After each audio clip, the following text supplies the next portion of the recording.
Okay, this is the electric service to the house. Got a nice slider there. We're on the south side of the garage. Sealed on 3 sides. It's good. Looking good. Well, mostly good. See that little gap? I don't know if you can see that. I'm gonna need it later.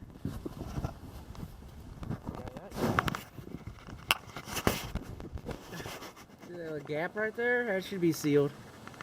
That should be sealed. Now the edge doesn't need to be sealed on the bottom side, but that gap does. We're working our way around the garage. That was the exterior, north side, south side, exterior, interior, south side of the garage. And here we go. Here's our energy audit. Notice. See these breakers right here? See these breakers?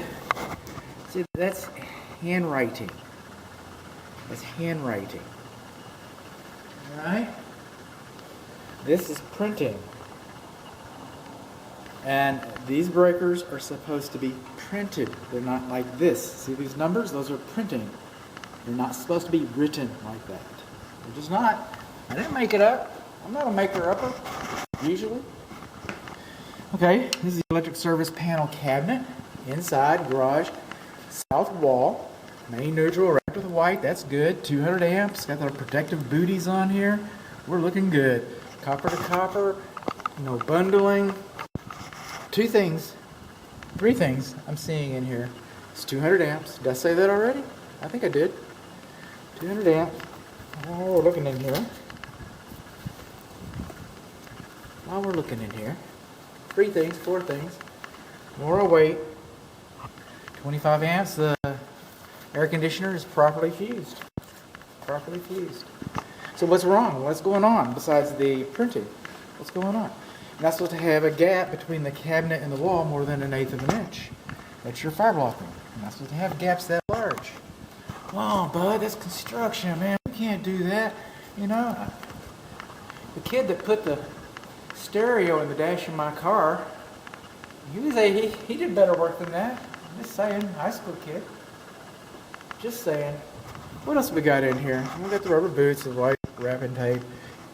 The bonding location is not labeled. It's a PEX system. I'm not sure where the bonding is. The bonding location is supposed to be labeled on the cabinet somewhere. They're not real particular about that. It can be handwritten. It's usually scribbled right down here. So I don't have a bonding location. I can't tell you how this house is bonded. I'm sure it was. I'm sure it was bonded. I just can't say. What else we got here? Well, let's study. You're not supposed to have these combustible wood. I know it's just a little bit of wood shavings in there. You want to talk about that? Well, you know what?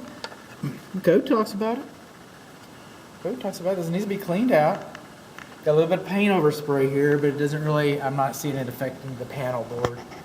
So I'm going to let that slide, man, because I'm feeling real grateful. Well, what else have we got going on here? This is kind of interesting. Screws. This cabinet was screwed in. Screws are tight. Screws are fast. I get that. Screw it in there, Philip. We're going to the beer store. Oh, man. Thank you, Doug. You're the best electrician ever. Yeah, that's what they say. I get things done. But no. See, nails, have you ever tried to pull apart a treehouse? Nails have much more tension strength. Nails are faster and tighter, but they don't have the tension strength. Screws are more prone to breaking. So if this structure were to experience a tornado, for example, you already got a bad day. We get that too. We already got a bad day. Look at those wood shavings in there. Think that's not going to sit there and just pop and burn and sizzle? Okay. So we got a tornado. This cabinet would stand a better chance of staying safely in place if the structure was to experience a catastrophic event such as, I'm just saying, and I didn't make it up, it's supposed to be nails. This is the Ufer. Okay, this is your main, that's your main ground right there. And some people get upset about them and talk about them and say, it really doesn't mean whatever, but You know, you're just not going to buy a house. Just one. I don't know of any cases of it failing. Maybe, but I don't know of any. And you're just not going to buy a house that isn't manufactured in the last 8-9 years that doesn't use the UFR. It's here. It's a thing. What we learned today, we learned we have a gap on the other side of the wall, in the brick, underneath the meter. We learned we got gaps around the cabinet. We learned that the cabinet was screwed in. We learned that we got wood shavings in the cabinet. Oh, and the bonding location's not labeled on it. That's about it. That's your electrical for today.